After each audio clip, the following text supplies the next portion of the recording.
Ya, Assalamualaikum warahmatullahi wabarakatuh. Om Swastiastu, Namo Buddhaya, Salam Kebajikan.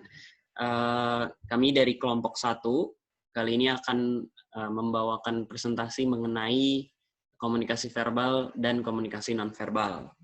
Anggota kami diantaranya ada Diva Alia Rahmawati, Ilham Fadila, Ilham Bahar, Kelly Asifa, Subianto Abdullah, dan Valentin. Next.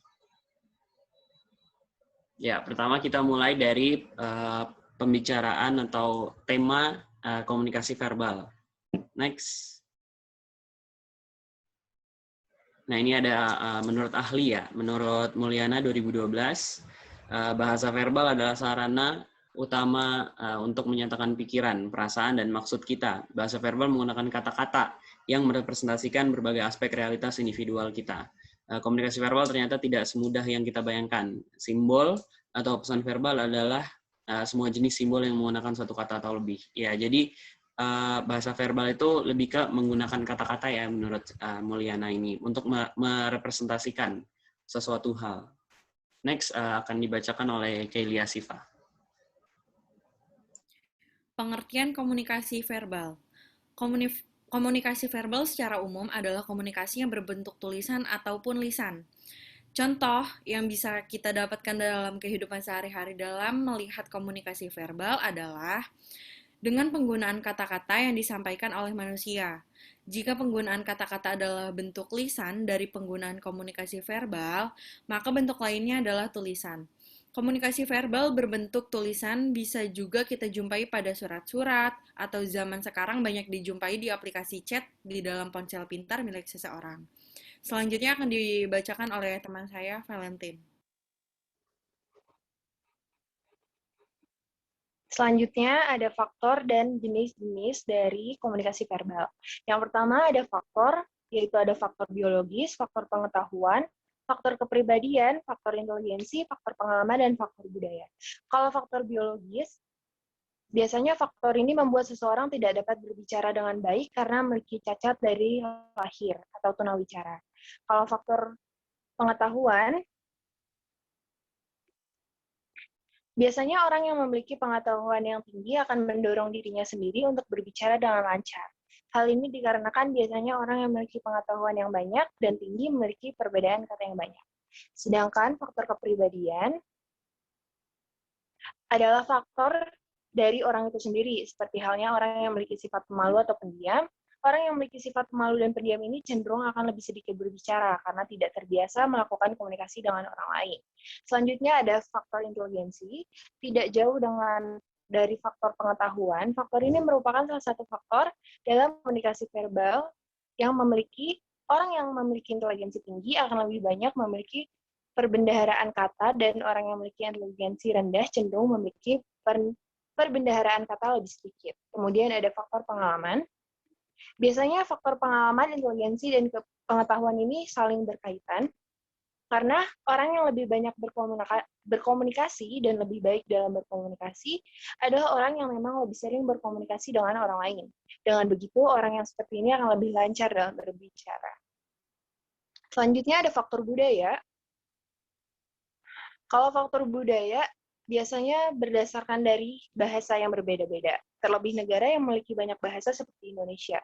Dengan begitu, bahasa yang dilahirkan juga banyak, dan hal tersebut juga merupakan faktor dalam komunikasi verbal. Kemudian ada jenis-jenis dari komunikasi verbal, yaitu berbicara, menulis, dan mendengarkan.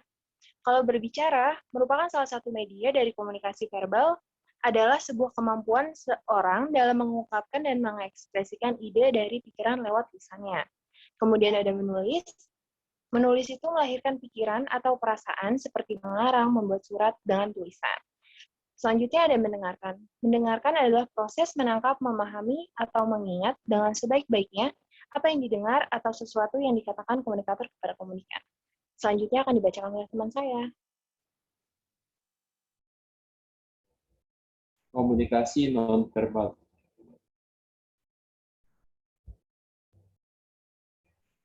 Berikut kita akan membicarakan tentang pengertian komunikasi nonverbal.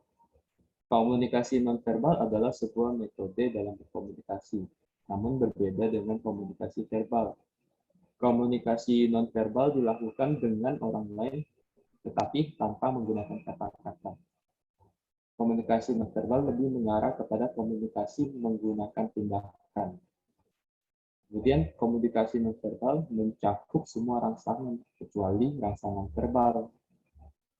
Yang dimaksud dengan rangsangan verbal itu seperti mengucapkan kata-kata.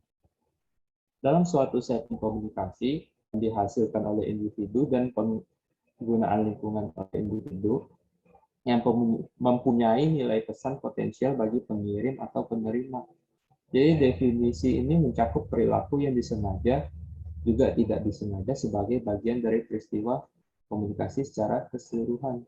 Kita mengirim banyak pesan nonverbal tanpa menyadari bahwa pesan-pesan tersebut bermakna bagi orang lain. Menurut Larry A. Samovar dan Richard E. Porter dalam jurnal Mulyana. Jadi komunikasi nonverbal ini adalah seperti gerakan-gerakan tubuh, bahasa tubuh. Jadi bisa jadi kita dengan sengaja ingin menyampaikan pesan secara melalui komunikasi bahasa tubuh. Bisa juga kita tanpa sengaja menyampaikan pesan melalui bahasa tubuh dan orang tersebut menerima pesan tersebut seakan kita sengaja dalam mengirim pesan tersebut. Selanjutnya akan dibacakan oleh teman saya.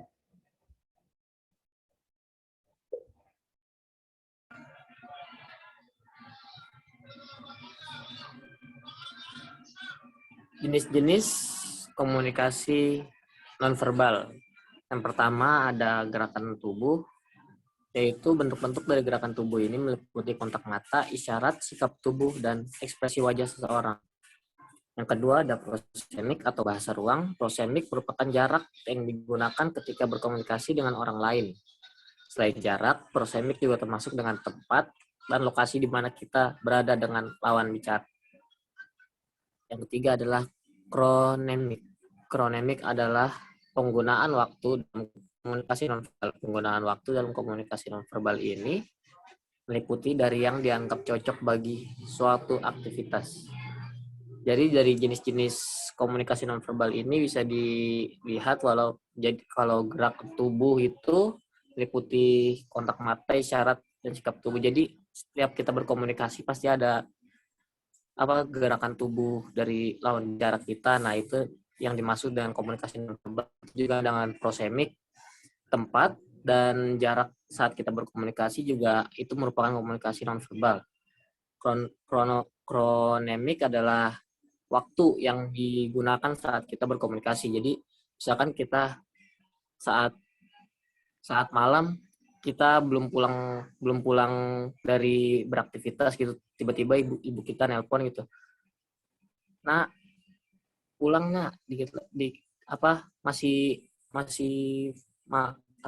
sore kok belum pulang gitu misalkan. Nah itu kan komunikasi nonverbal, tapi kita juga bisa mengetahui kalau misalkan itu komunikasi di dalam waktu yang salah gitu. Selanjutnya akan disampaikan oleh Dipa. Ya, materi yang terakhir, perbedaan komunikasi verbal dan nonverbal. Ada 6 perbedaan yang kami temukan pada komunikasi verbal dan nonverbal. Yang pertama, diskresi dan keberlangsungan. Komunikasi verbal memiliki titik dari awal hingga akhirnya, sementara itu komunikasi nonverbal tidak memiliki awalan dan juga akhiran. Misalnya, dalam proses komunikasi interpersonal, komunikasi nonverbal akan terus terjadi pada ranah individu. Yang kedua, durasi waktu yang dibutuhkan. Komunikasi verbal biasa berlangsung secara cepat dan efisien, berbeda dengan komunikasi nonverbal yang memakan waktu lebih lama. Yang ketiga, ada tujuan. Komunikasi verbal dan nonverbal memiliki tujuan yang berbeda tentunya. Komunikasi verbal ditunjukkan untuk menginformasikan pengetahuan yang dimengerti komunikan karena kata-kata sangat berpengaruh pada aksi ini. Komunikasi verbal juga digunakan sebagai alat dalam hal persuasi, seperti debat presiden, diskusi, dan lainnya. Sementara itu, tujuan dari komunikasi nonverbal lebih mengekspresikan kedekatan dan emosi. Yang keempat, ada bukti atau dokumentasi. Komunikasi verbal dapat disampaikan secara keras dan orang lain dapat melihatnya. Karena hal demikian, komunikasi verbal dapat didokumentasikan menjadi sebuah barang bukti. Berbeda dengan komunikasi verbal yang dapat didokumentasikan, komunikasi nonverbal tidak dapat didokumentasikan. Yang kelima ada presensi dan jarak.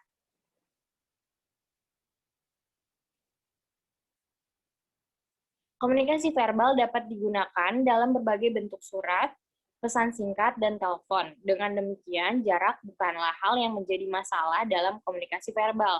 Sementara itu, dalam komunikasi nonverbal tidak dapat terjadi jika jarak kedua orang yang terlibat di dalam interaksi terlalu jauh. Mereka yang berinteraksi haruslah bertatap muka agar pesan dapat tersampaikan. Yang terakhir, atau yang keenam, ada proses neurofisiologis. Komunikasi verbal ditafsirkan oleh otak kiri yang dapat membantu dalam melakukan analisis, sementara otak kanan digunakan untuk komunikasi verbal. Oleh karena itu, penafsiran yang terjadi melibatkan ruang, gambar, dan gestalt dalam otak menciptakan berbagai macam respon.